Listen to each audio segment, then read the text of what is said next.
Wow,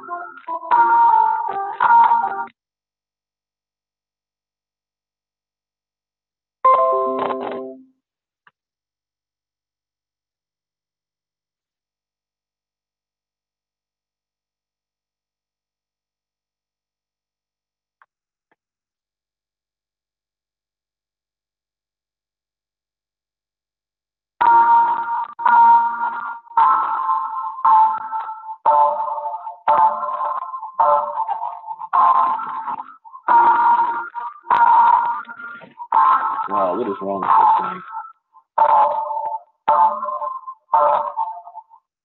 Let's try something else.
All right. Good morning, everybody. Welcome to Early Morning Crypto Talk. Bitcoin, Brandon from Los Angeles, California. Thank you for being here this morning.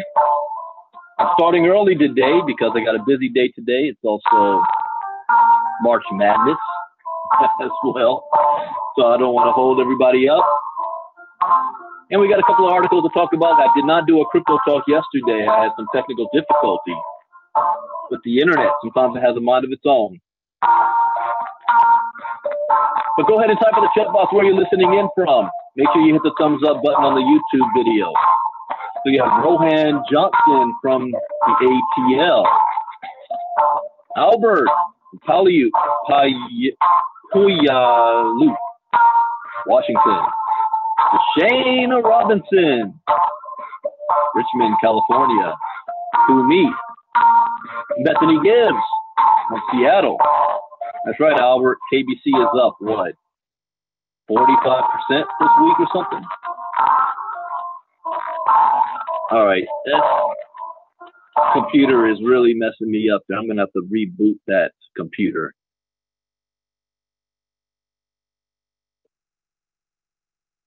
Albert is what? It doubled itself in value in 4 days? That's right. Let me go ahead and hit crypto screen share so we can get started. And I will highlight, I will show the KBC, see what's been going on.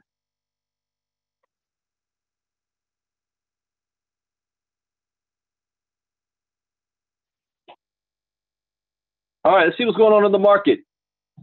Market cap value was $140 billion. Been holding at that price for about a week now. Bitcoin dominance at 50.5%.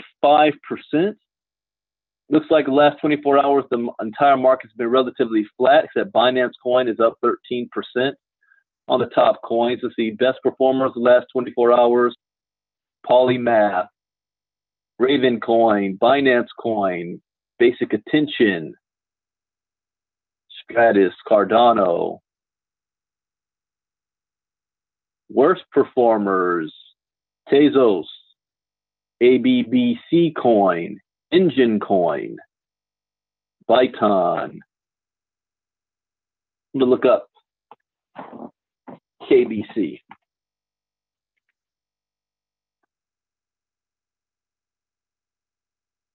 KBC coin right now, let's see. Up 37% over the last 24 hours. Look at the whole history of it. Total supply is going to be 12 billion coins. Look at that. You know, if we go back to August 2018, the coin was worth 1 cent or less. 0.008. What does that sound familiar as? That's like Bitcoin. 0.008 cents when it first came out. So that was in August. Today it's worth 7 cents. That's a nice jump. There are people that are claiming, or the goal that is going to get to 40 cents by the summertime. So even at the price right now of 7 cents, that is relatively cheap to go ahead and get some KBC coins as this thing starts to rise up. But look at this, it's having a huge run right now. All right, now let's, before I go into the mark of the beast, huge run right now. Let's look up a couple of things here. This is what I was going to cover yesterday, but I couldn't have. But we had a guy named Augustin Carson says that banks should not issue digital currency. That's because you got JP Morgan Chase coming up with their own JPM coin. And you know, if one bank does it, the rest are going to follow suit. So should banks design their own cryptocurrencies? First of all, they're not cryptocurrencies. Just call them digital coins. General Manager Augustin Carstens, the General Manager of Bank for International Settlement, says the answer is a definitive no. Crypto isn't cool. Carstens has never been a fan of crypto, having likening Bitcoin to a bubble, a Ponzi scheme, and an environmental disaster in the past. At a speech in Dublin, Carstens explained his fear of cryptocurrencies further, saying that they undermine the global banking system. Yes, Carstens, you are correct. That is the point. That's the entire point. You want to take the control out of your hands. Oh, he looks like a, let me not say anything. Keep my comments to myself. He is now warning banks of the dangers of creating their own digital currencies. Virtual coins, he claims, go against everything banks stand for. They decrease financial stability and could prevent banks from implementing policies designed to enhance customer safety. Really? What was it to report? $2 trillion was laundered through the banks last year? But you want to talk about customer safety? You know, he thinks he's hurting the industry, but he's actually being a spokesperson for why it's here in the first place. That's exactly why it's created. In the speech, he comments, there are huge operational consequences for central banks in implementing monetary policy and implications for the stability of the financial system. Central banks do not put a brake on innovations just for the sake of it, but neither should they speed ahead disregarding all traffic conditions. Yeah, he's going to go the way of Blockbuster, or whatever banks he represents is also getting in on the game, and he's just, running his mouth right now. Just like Jamie Dimon did. The basis of concern. In other words, banks and financial institutions should work hard to keep up the present trends in the monetary space, but not to the point that it somehow hurts functionality. Carstens uses the example of a financial panic in his speech, saying that the issuance of a central bank issued digital currency known as a CBDC would cause people to move all their money into accounts situated within commercial banks. This could potentially affect interest rates negatively and birth larger balance sheets for central banks, which could hard market liquidity. Okay, You notice everything he said there had nothing to do with customers. Nothing to do with customers. He's talking about it having a larger balance sheet for central banks. So you know where his allegiance lies here. The banking manager appears somewhat alone in his stance. Several banks have either already created national digital currencies or have announced plans to do so. The Bank of England made headlines nearly 3 years ago when it revealed a new virtual currency similar with Bitcoin. What? Wait, what? I don't remember. Well, I wasn't in Bitcoin 3 years ago. Huh. Developed by researchers at the University College of London, the coin known as oh yeah, I do remember that. The RS coin operated via blockchain technology, but was still a centralized unit of currency coming directly from the bank itself. Therefore, it is not a cryptocurrency. It's a digital currency. Recently, IBM announced a joint venture with Stellar. I'm telling you, IBM, everybody's, the funny thing about IBM, most people have heard of IBM, and the same most people have no idea what IBM actually does. That's interesting. But IBM is going to be, I promise this, IBM is going to be one of the biggest companies and the most successful the world has ever seen. Why? Because they are going all in on not just being involved in crypto and blockchain, but helping to build the infrastructure for other businesses and nations. IBM is going to be a juggernaut, followed by Cisco and the others, Dell Computers, the others that everybody uses their technology and don't even realize that they do. They're the companies that operate behind the scenes. So IBM had announced a joint venture with Stellar, known as Blockchain Worldwire, BWW. The project has garnered the attention of 6 major global banks, including Banco Bradesco in Brazil, Bank Busan in South Korea, and Rizal Commercial Banking Corporation in the Philippines. BWW will enable these institutions and others who join to develop and issue their own stable coins in the future. Keep a close eye on that. Anything that IBM is getting into, like Stellar and other things, you might want to take a close look at and putting some attention into. Okay, next up, I want to talk about, since I just brought up IBM, let's talk about IBM. There's an article on them. And my computer's moving slow on me. All right. IBM crypto chief calls company the leader in blockchain technology. What? IBM is the leader in blockchain technology. So you don't have to trust me on this. Think about what everybody else has to say about it. Jesse Lund, who heads the blockchain division, claims IBM is the leader in blockchain technology. In a recent interview, Lund stated, what IBM's been doing as the leader in blockchain technology for the last 3 years is adding security and confidence to the system. IBM and Stellar partnership challenge XRapid.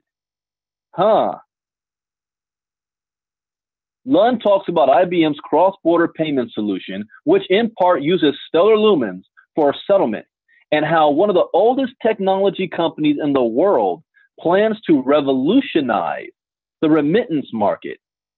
The solutions developed are challenging Ripple's XRapid product for adoption, but all the products will have to work together to create a global and harmonious system. You see what they're doing here? IBM is helping to create the one world global system. That is huge. Getting prepared for it. Uh-oh, something happened to my computer here. Give me 1 second here. It looks like this says frozen up on me, and I do not know why. What happened to my screen share? Okay, hold on. Let's get this back up. Okay, should be good again. So he explains, we're building on a new idea, which is to be able to store monetary value electronically and be able to remove or move that value around the world in real time. I think the problem with cross-border payments today, the inefficiencies are based on the fact that the way that banks communicate, the network that banks communicate on is separate from the network or the rails that money actually moves on. And those things are distinct, and they require a lot of coordination and reconciliation after the fact. That adds what we call friction. By having a digital store of value that can move with the payment data, we make the whole process a lot more seamless and a lot more point to point. That looks like a quote that I can use for my crypto quote of the day. IBM. It's not just about blockchain. It's about changing the world. Whoa, whoa, whoa, whoa. That wasn't my broke cousin Pookie making that statement. That wasn't, Bubba or Hector or Hernando. I mean, you got to think about this. You know that old saying, watch who you're listening to? That wasn't my cousin Tyrone. We talking about IBM. They are out and know that this is going to change the world.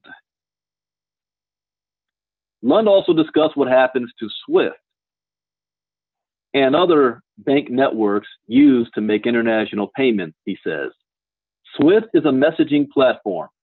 What we provide is messaging like SWIFT. We're based on standards that SWIFT has ultimately developed. ISO standards that have come out of SWIFT are inherently part of the platform.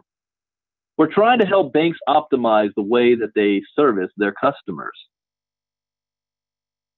IBM's blockchain group does have its fingers in several industries to see what role the blockchain can play.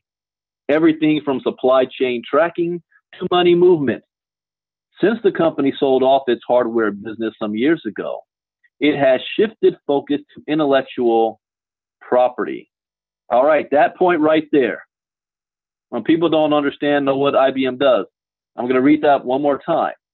IBM's blockchain group does have its fingers in several industries to see what role the blockchain can play. Everything from supply chain tracking to money movement. Since the company, IBM, sold off its hardware business some years ago, it has shifted focus to intellectual property. What do they mean by that? Intellectual property. They're talking about ownership on the internet, digital. And they probably always had this idea, but the technology wasn't there to allow it to happen because the internet version 1.0 or 2.0 that we know it as, you're not able to transfer ownership. All you're able to do is transfer copies.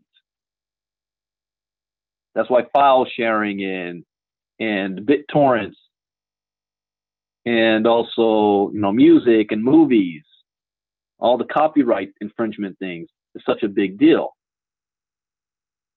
How do you enforce that? But with the blockchain, the technology now allows for intellectual property and ownership to happen seamlessly, and it cannot be refuted. So IBM, blockchain technology leader, this is smart of them. This is so smart. These guys are going to be stinking rich. The advent of the blockchain seems to have breathed new life into the company's efforts to remain relevant. This is the ultimate power move that they're doing. And I am surprised the other companies haven't jumped on board yet, but they are seizing the moment. I wish I was an early investor, or well, they were around when I was too young, but wish I had a couple $1 million to drop down on IBM and whatever it is they're doing. 5 years ago, few in the crypto space would have expected IBM to be calling itself the leader in blockchain technology. This is a questionable claim. To date, they have innovated very little. Instead, they stand on the shoulders of cryptography giants, the people who develop the blockchain product that IBM builds products upon. And so what? The claim sounds a bit like Microsoft or Google calling themselves a leader in hardware development. Why not? While they may have some hardware products, the title leader belongs to companies like Huawei or Samsung. While it's debatable, the real leaders of blockchain technology are a disparate group of open source developers contributing to hundreds of projects. That is true, but guess what? IBM is going to be dominant. They're going to be the Amazon of the crypto space. That's my prediction. All the Bitcoin expositions and stuff that I go to, I keep seeing IBM there. They're going all in. All right, let's talk about. I want to talk about the mark of the beast. Oh wait, what was the last one before that? Yeah, I'll talk about this and then mark of the beast. Bitcoin dominance drops near 50%. Is the boom on the way? Let's see. Good morning, Patricia.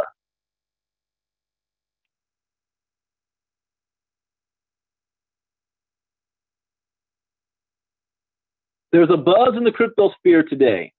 Bitcoin dominance hasn't been this low since last August.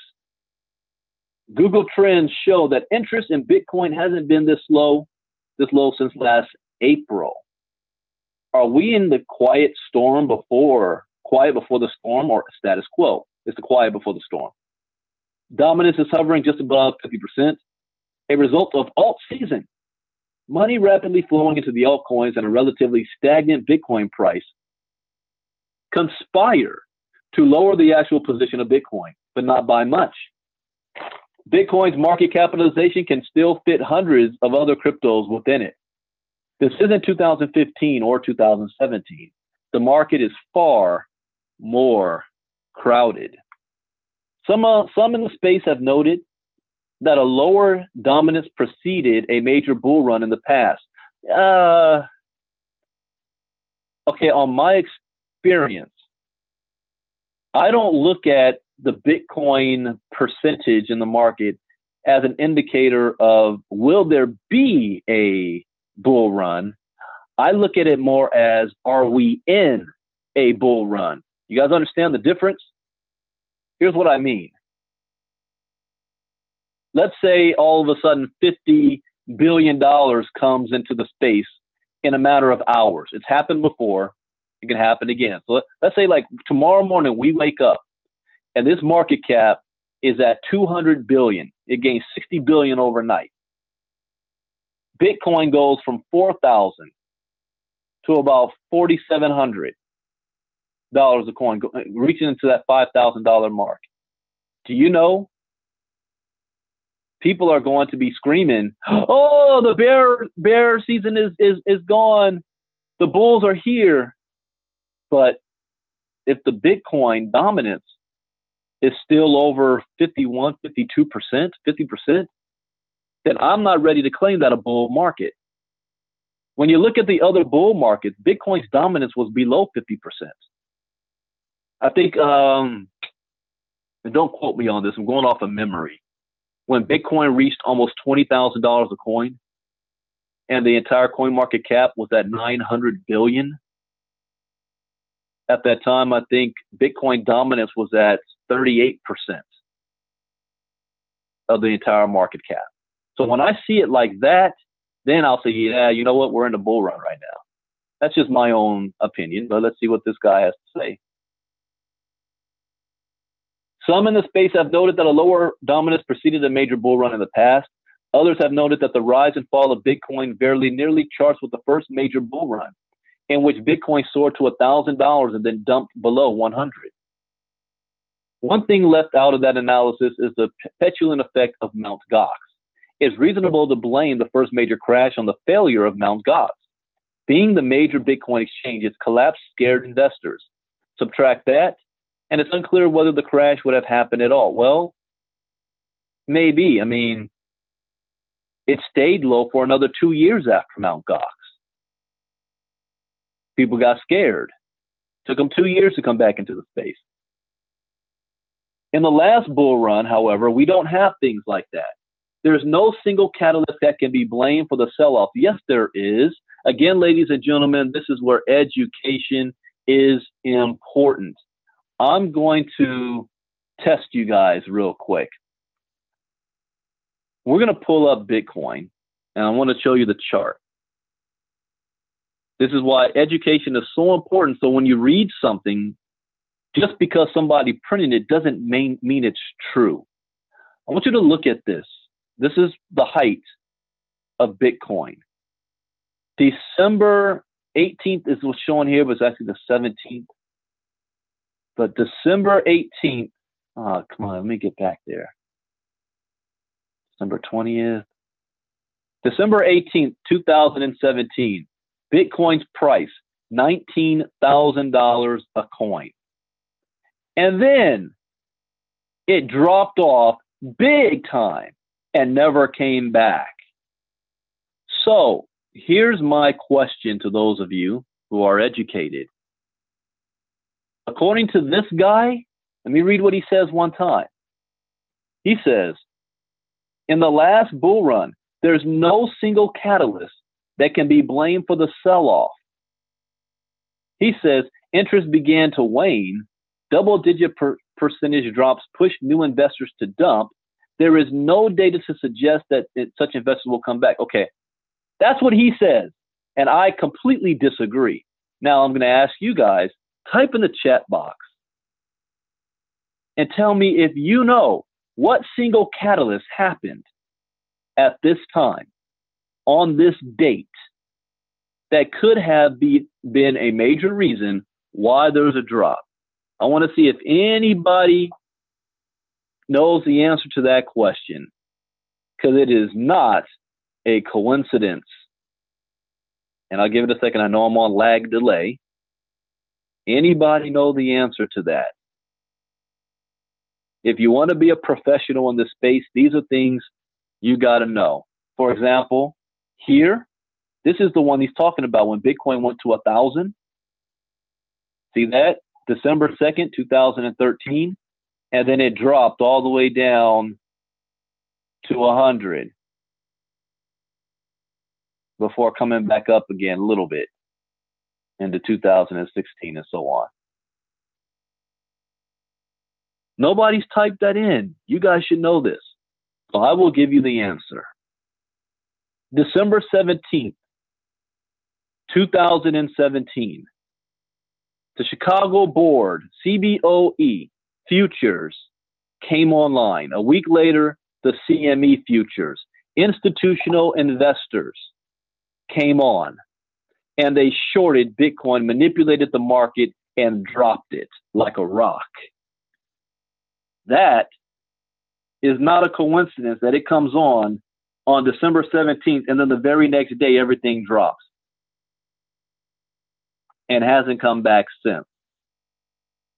So this is why education is so important. So I know this. That happened over a year and 5 months ago. Yet you read an article today, and this guy, there's no single catalyst that can be blamed. Yes, there is. Where will the money come from this time? In one respect, it's a sign of virtue that Bitcoin scares away those wealth seekers. It's difficult to stay invested in the space unless you have a philosophical distrust of the fiat system as part of your core principles. False. Who wrote this article? P.H. Midori. I disagree with him. Number one, the first bull run happened because of broke people that was in the space, not rich people. And number two, what's going to bring it back is when the wealthy people decide to take their foot off the brake and let the thing run up naturally, because its real worth right now is about $14,000 a coin. So he has absolutely either doesn't know or is purposely leaving the market manipulation out and trying to come up with other factors. But you do not need to have a philosophical distrust of the fiat system to be in crypto and invest in it. All the institutional people, they don't have a distrust of the fiat system. That's where they made all their money. The bull run up to $20,000 was one of the few price movements that got some long-term holders to move their funds. Some have reportedly bought back in at lower prices. The average daily price of Bitcoin is largely dictated by less than half of the coin supply. We can be sure that there's not going to be a Bitcoin killer in the future. I agree with that.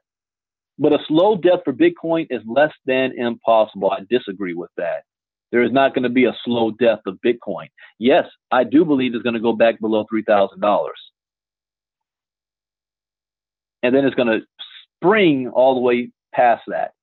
Over the past few months, it's taken a lot of work to make money on a Bitcoin, make any money on a Bitcoin investment. You have to be very careful and reasonably equipped to time your buys and sells. Partly true. If you'd had some money in Litecoin, you'd be flush right about now. The tokenized economy won't build on Bitcoin.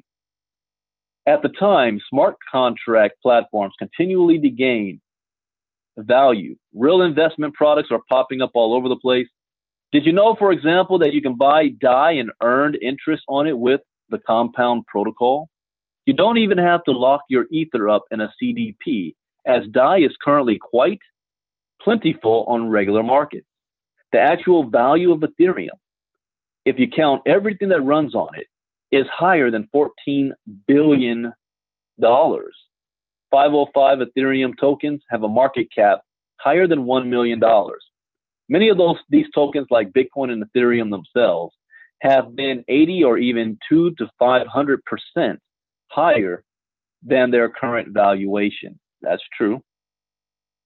New projects launch all the time, and the tokenized economy largely makes it home on Ethereum. Demand for Ether during the bull run can be largely attributed to people wanting to buy and hold these types of assets. However, Ethereum's long-term dominance as a world's computer is questionable as well. One can imagine a thriving market with multiple platforms. After all, it's not what blockchain you use, but what you do with it. Tron and EOS are seeing incredible usage, and not for lack of trying on the part of Ethereum entrepreneurs. I agree with that. He says EOS and Tron is underrated. Bitcoin doesn't have the token market going for it, at least not in the same way. Speaking of Tron, the majority of its tokens aren't counted by most metrics at this point. The same goes for EOS. These tokens are traded on decentralized exchanges like TRX Market and newdex.io. Whatever volume and prices they do have, they're real. If the EOS and Tron markets were fully accounted for, the market dominance of Bitcoin would be even lower. Is that a good sign for Bitcoin too? It doesn't matter. New tokens on TRX do volume in the millions of TRX. And the upcoming addition of Tether USD to the Tron platform means that real liquidity isn't far off. Is it real? Didn't we just have reports that Tether isn't necessarily backed by the dollar? Users will be one step from getting to fiat cash or vice versa, as opposed to a few hops. A reasonable assessment assumes that stablecoins will find their way to EOS as well. The unpopular view, Bitcoin's dominance is slipping for more than financial reasons. Okay, what do you mean? It's helpful to view the current situation from a historical context. It's probably popular to assert that we're on the cusp of a financial epiphany again. However, historical view has to include all the additional options for new money. New money going into Bitcoin will be filtered through this lens. People investing in crypto for the first time have a lot of decisions to make. Holding some amount of Bitcoin seems an obvious hedge against the even more extreme volatility of the subsidiary markets, but the levers are a lot bigger on cheaper assets. That's right. You know what? You guys do not need to become Bitcoin millionaires. You can get flat wealthy off the other coin, like Green, for example, KBC, Stellar, Cardano. I'm more looking at a coin, anything that I'm going to mine, which is Green. If you're sitting on, remember we did the math. You're sitting on 5 million, 10 million, 30 million green coins. Even go back to the video I did on our Facebook group. Even in a worst case scenario, and the green project itself with electricity aren't able to pull off what they are claiming to pull off, you could still end up getting 1,000% return on your money. How do I know this? Why? Because it's happened over and over again in the past. Electronium still has not lived up to what they promised to do. Yet I made more money in one day off Electronium than most people make a year on a job. It's about the education part of it. It's about knowing when to get out. I sold Electronium when it was at 17 cents. What is the price of Electronium today? I think it's 0.006. Take a look.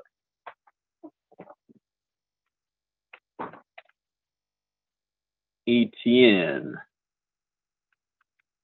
0.006344. I sold at 17 cents.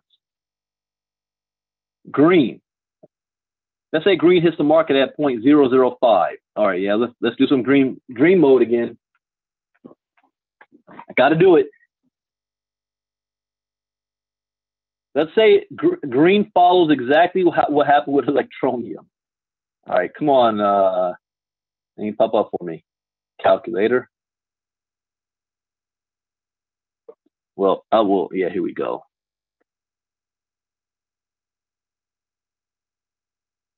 Come on, come on, come on. Gotta move slow on me. So let's say you have 5 million coins. It hits the exchange and it's worth what Electronium is right now. 0.006. Well, half a penny. That's $30,000 worth of coin. That's not bad. Let's say it only took you one machine to do that. Or let's say it took you 2 machines to do that. So it cost you over $7,000. And what, 7,500 bucks? But you made 30,000 off of that in 1 year. It's a good investment. What if, though, it goes like Electronium? Those same 5 million coins, but it's now worth 17 cents, like when I sold them. That's $850,000. What did I spend? 7,500 for 2 machines to get 5 million coins. What did I earn? 850,000. What if you have, because there's some people on here right now that I know will have more than 50 million coins. So what if you had 50 million and it goes on the exchange at half a penny or so? That's $300,000 worth. Yeah, not bad. But those same 50 million coins get to become 17 cents. Oops, 50 million. That's $8.5 million. You became a millionaire in the crypto space, and it had nothing to do with Bitcoin. That's 17 cents. If the coin market cap goes the way that all the experts are claiming, because for it to get that high naturally, meaning it has nothing to do with Green's project itself, the coin market cap's got to get back to about 900 billion for Green to naturally get to 17 cents just by rising with all the other coins. But let's say it goes to a couple of trillion. What if it gets to 50 cents? You got 50 million coins. That's 25 million. What if it follows what Ripple did? Ripple got to over $3. Let's say it does half of what Ripple did, $1.50, and you've got 50 million coins. That's 75 freaking million. That's not possible. Those numbers are crazy. Really? How do you think all these millionaires in Bitcoin became millionaires? They had the coin when it was dirt cheap, and they held on to them until it was worth something. Winklevoss twins spent $11 million on Bitcoin. Those $11 million is worth more than $500 million in today's dollar figure. Actually, I think it's about $1 billion now. Guys, understand we're not playing in this little baby sandbox here. All right, let me get back to the dominance. But he's right. It doesn't need to be Bitcoin. It could be any of these other coins. Says mentioned platforms there are several others that have emerged: ALT, Cardano, Neo, Tezos. All of these are running to consume part of the new capital that will come through any bull run. Let's scroll down. So is Bitcoin going to chart to $50,000 or $100,000 a coin? It's certainly possible, but the road to get there won't be anything like it was before. A lot of other assets will rise with it, and their rise will necessarily temper BTC's moon aspirations. I don't agree with that. It's entirely possible that every time Bitcoin gains 25% base tokens like Ethereum or EOS, will gain more percentage-wise. That's fine. It's not, this guy seems to have it's either this or there. No, they all are going to benefit, not one benefit over the other. When one benefits, they all benefit. It's just about how much they will. I think that the other coins are going to have a much bigger increase percentage-wise than Bitcoin will. That's why that's why education is important, to pay attention to that. All right, last up, let's talk about the mark of the beast. And these always get my attention because how I was raised. You know, I was raised in the church. I had to recite John 3:16 when I was 3.5 in front of everybody. I had to memorize it. Sunday school all my life. So I'm very, very familiar with the book of Revelations, the book of Daniel. And I was very curious about the end time. Now, I've read all of Hal Lindsey's books and the Left Behind series and the Kirk Cameron movies. You know, so this fascinates me as a Christian. So anytime I see mention of it in the crypto space, I really pay close attention. And here this one is Craig Satoshi Wright claims to have filed 666, or let me say it how they will say it, 666 blockchain patents. That captures my eye. Was he purposely looking to get to that mark and then make a claim? Is he trolling everybody? Because he does call himself Satoshi Nakamoto. Is he just being a clown about it? Why would you even play like this? We're talking about a gentleman who's worth more than a couple of $100 million. So, and he was there at the beginning when Bitcoin was created. I do not believe he's Satoshi Nakamoto, but he was there at the beginning. He's one of the main people behind Bitcoin SV. Bitcoin Cash SV. So let's see what's going on here. The race to file blockchain patents has accelerated lately, with one specific firm, Enchain Holdings, attempting to capture hundreds of distributed ledger-related patents. According to reports, self-proclaimed Satoshi Craig Wright and his Enchain business claim to have filed 666 patent applications to date, capturing a gigantic portfolio of intellectual property. Again, I don't believe anything happens by coincidence. This was purposely done. Why? We'll see. The notorious Craig Wright, a man who claims to be Satoshi Nakamoto, is continuing his effort to obtain hundreds of cryptocurrency and blockchain-related patents. Wright is the chief scientist of Enchain, but is best known for his attempts to prove he created Bitcoin over a decade ago. Enchain has been relentlessly filing for digital currency and blockchain patents. According to a report published on March 7th, Craig Wright and Enchain Holdings have applied for a total of 666 patents. And they proudly announced this watershed moment after reaching this symbolic number.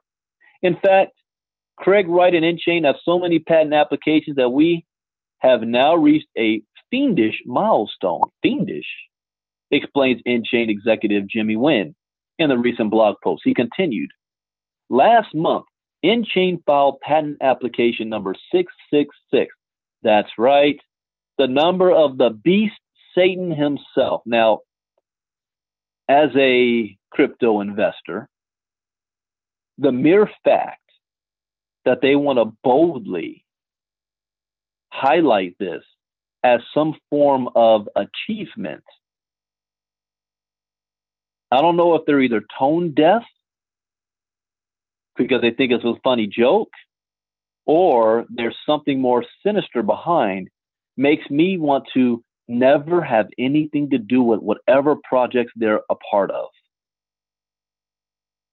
Because I don't trust the motive. I don't know who's behind it, what their agenda is. I'm not speaking from a logical investor's perspective here. I'm speaking from a moral and spiritual perspective. As an investor, I can pick and choose what sandbox I want to play in. And I don't want to play in the sandbox where they're running around, throwing around 666, regardless of whatever their intentions are. That's just me personally. Well, let me continue.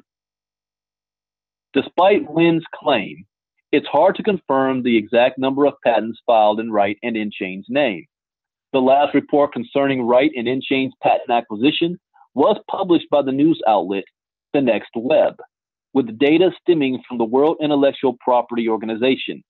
The report states that since August 2017, the organization has found roughly 155 patent applications filed by Wright.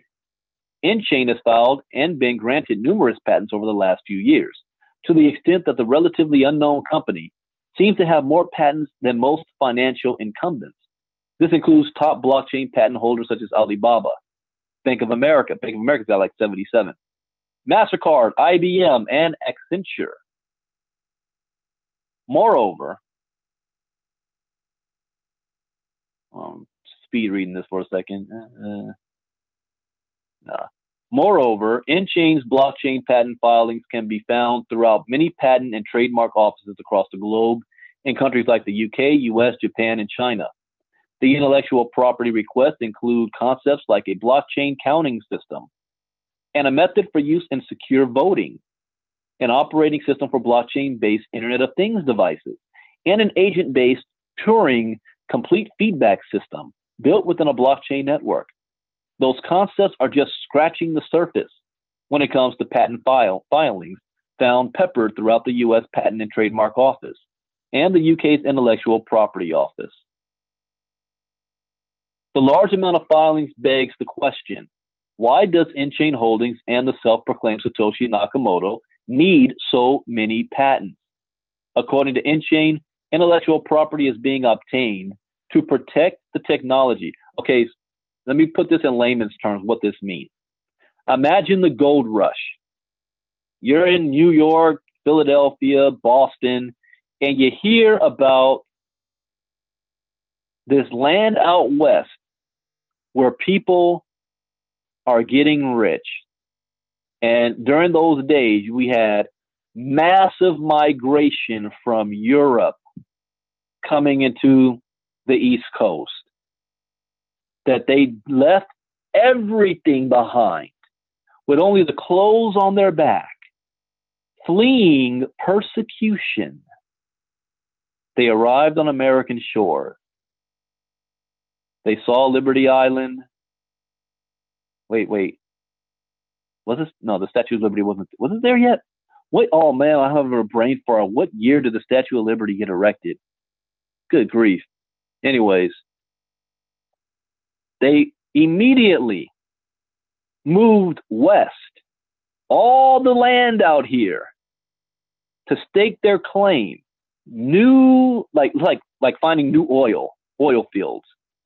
So there's a mad rush to stake your claim, get your land, because it's brand new.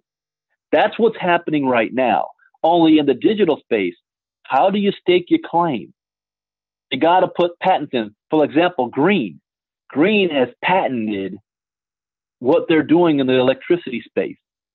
So nobody else can do it. Thank you, Bethany, 1886. So Green has patented their technology. So whoever owns the most patents, now if anybody else wants to come up with an idea and it's already patented, guess what? They got to pay you because it was your idea if they want to pursue it. They got to get you a cut. So that's what they're doing here. That's why Bank of America got 77 patents. So back in July of 2018, when MasterCard acquired a patent that facilitates anonymous cryptocurrency transactions, CoinGeek's Calvin Ayers stated, "This is precisely why Enchain has to go the patent route, to protect technology they invent to release open source." In Wen's latest blog post, the executive said that Enchain will encourage companies to build on BSV, that's the Bitcoin Cash coin, BSV, where it will be free to use many of Enchain's IP assets. I am skeptical on that. I don't trust Enchain. I don't trust Craig Wright. With hard work and great expense, Enchain has produced what we believe is the world's largest and best quality blockchain patent portfolio in the world. Wen's blog post details, Enchain will use its IP portfolio for good, not evil, to help the Bitcoin SV ecosystem. Let's stop right there. Just by them saying that statement means I don't trust them. You got to say, oh, we're going to use it for good. Don't worry. Trust us. We're not going to use it for evil. But then you just state, yeah, we now have 666, the beast Satan himself. I'm sorry. Has there been any images of the mark of the beast or Satan being a source of good? I missed that movie. Where's that? Not even Tom Hanks made a movie about that.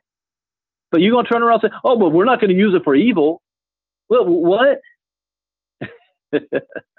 Again, never listen to what they say. Follow what they do. So here's what they say. Yeah, we're not going to use it for evil. But then, oh, we've got 666 blockchain patents. Really? Huh. Many cryptocurrency users detest the idea of using patents within the cryptocurrency ecosystem, which is traditionally dominated by open source projects. With Visa, MasterCard, Bank of America, and Enchain, the range of patent applications lodged today is quite wide. Many cryptocurrency fans believe that patents are part of a strategic move to threaten developers, startups, and smaller firms for years to come. Some digital asset proponents also believe the community should rally together to stop patent filers and large corporations from stealing prior art. A good majority of Bitcoiners are not too worried about these patents for the specific reason that Bitcoin is prior art and technology that cannot be patented. G. Lucas says, I don't think Satoshi would patent anything, period. And he's right. If Craig Wright was Satoshi Nakamoto, do you actually believe he would have given that open source to everybody? His actions say otherwise. He would have patented and locked that sucker up quickly, not give it away for free. Craig Wright is all about making money. Satoshi Nakamoto will be the richest man the world has ever seen if he went that route. He didn't, or she, or it, or whatever group is Satoshi. Are they from the future? Are they aliens? Who created the blockchain? Where'd that come from? Whose idea was it? But I agree. The whole point of it was to be decentralized, not controlled and owned by a bank or a company. That defeats the purpose. So, however, some individuals have voiced concern over Wright and Enchain's patent filing due to his dubious claims of being Bitcoin's inventor. The greater Bitcoin community and most crypto fans in general do not believe Wright is Satoshi, as he has been accused of plagiarism and condemned for creating phony blog posts, PGP keys, and allegedly doctoring many contracts and emails. However, skeptics like libertarian author Wendy McElroy, I need to get back to following her, reading her book. When I first started doing my crypto self-learning, I was following her books about the history of money, how we got to Bitcoin, Wendy McElroy.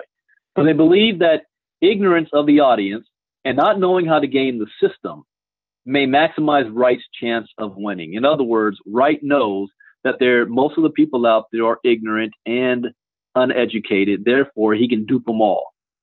Unfortunately, he's correct. But don't let you be the one that gets duped.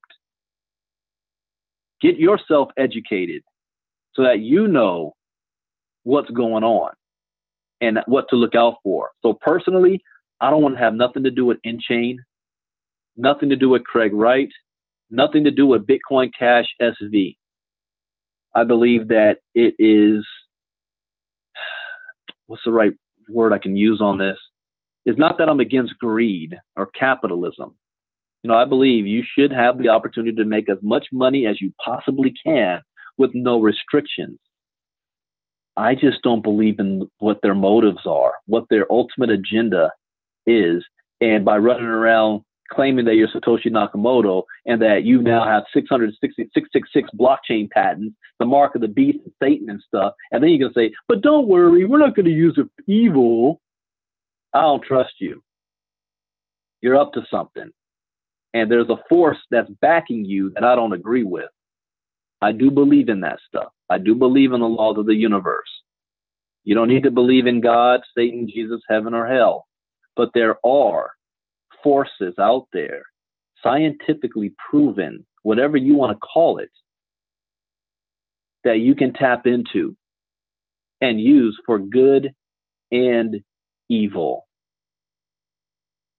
And anything dealing with 666, there ain't nothing good about that, no matter how you slice it. Just don't play with that. Anyways, that's my own personal opinion. I did not mean to get religious on you or point my religious beliefs on anybody. I am just covering the facts. This was an article. I didn't write it. I didn't come up with it. And I'm just like, you know what? We haven't talked about sex in the crypto space in a very long time. Why? Because there hasn't been any articles talking about it. When there are, you best believe I'll cover it. So with that, that is it for Crypto Talk for this morning. I will not be back for late night Crypto Talk. I will be at a meeting. I'll be meeting Ricardo from Credit Star Funding. I'll be meeting him this afternoon. Looking forward to that. One of those people that's looking to get funding for their businesses. It's a good way to go. Always use other people's money. Every rich person does that. Also, I sent out an email update concerning the SIM cards with MCS. MCS was bought out by a company called Ruby 9 Mobile. You must go to, what is that called again? If you got a SIM card, you did not see my email last night. You've got to go to, what is it? transfer.ruby9mobile.com. Let me type that in here.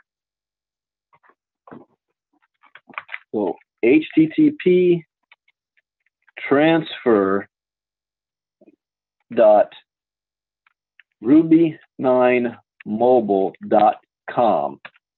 Go there, follow the instructions on your SIM card if you've activated it. I don't know the process if you bought a SIM card and never activated it. I don't know why you would do that. But there's a lot of people out there that bought the SIM cards and never activated it. So if that is the case, then you must go to send an email to mcstransfer@ruby9mobile.com and ask them what to do with your SIM card that you've got from MCS, but you never activated it yet. Also, the one thing that Ruby 9 does have available right now that we were waiting for MCS is now they're unlimited talk and text and data. Does not throttle down after 2 gigabytes. It's unlimited, no matter how many gigabytes you use. Also, mobile hotspots, which is very important, especially if you're in crypto. You don't want to be using public Wi-Fi. So now that I got this, when I'm at hotels, when I travel anywhere, I'll be using my mobile hotspot to connect. And that is unlimited 4G speed all the way up to 50 gigabytes. After 50 gigabytes, it will throttle down to 3G, which is still good. You can still watch movies on 3G. So that is huge. Now, I know if you got the MCS card, they're honoring if you got it last year for 9 years, one-time payment. If you got it this year for 5 years, they're honoring that. If you want to get the new Ruby 9 SIM card, I think it's a 3-year and a 5-year. They cost different. I think the 5-year costs $800-something for the SIM card, which comes out to about $13 a month. So would you like to have $13 a month, unlimited talk, text, web, data, mobile hotspot, international calling is all free, roaming is all free. Would you like to have that? It's the best plan in the world for $13 a month. Or you can do it for 3 years. I think 3 years is $500-something. So more information and details to come about this. In fact, I'll go to the website so you can see what it looks like. So we're all waiting on information on this Ruby 9 transfer.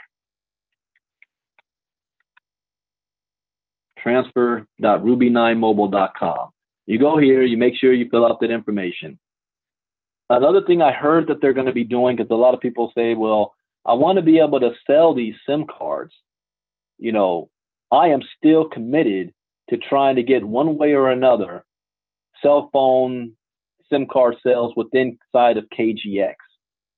But I think there's going to be an opportunity, even if you're not, if we don't, that the customers can still get paid if they refer a SIM card to another customer. I think you're going to make $40 or something like that. Let's see, going forward, you're a Ruby 9 customer, your 5 and 9 year plans will carry over to Ruby 9, and your features and benefits will be updated.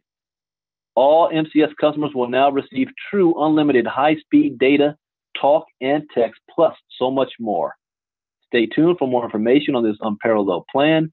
The good news is everyone with an activated MCS SIM cards are days away from enjoying this amazing plan secured by Ruby 9.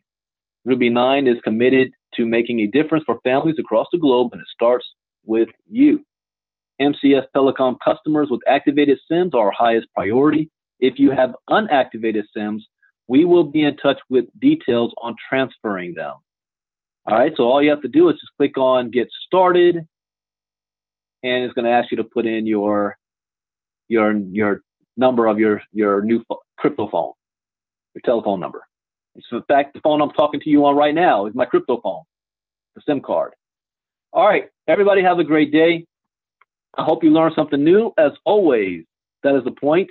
Karen, that's a good question. Does Ruby 9 sell phones? Yes, they are partnering it with Demora. Demora, let me see if they even have it up on their website yet. Ruby9mobile.com. I don't think this is up yet. No, password protected. Yeah, they're going to be selling a phone with Demora that is what they call environmental friendly and healing phones, meaning the frequencies that they're using, instead of frying your brain, having your phone up to your head. The one thing, I can't have the phone to my head when I talk. I either have it on speakerphone or I have a Bluetooth headset. I can't, it gives me headaches. But now they're coming out with this 5G stuff. I mean, as cool as that technology is, what harmful effects is it going to have on our brains? You know, we're literally microwaving ourselves. So the Demora is coming up with high speed on a healing frequency. So I will be getting one of those phones too, the Demora phones. All right, anyways, you guys have a great day. I will be back tomorrow morning with early morning crypto talk. Anybody that was looking for funding for your business, we're coming to the last week of March. Major announcements will be coming from KGX. I guarantee you're going to need money to participate in what we're bringing out. Then you can go to http winwithivy.com. Whoa, I'm getting blown up right now. Why is that?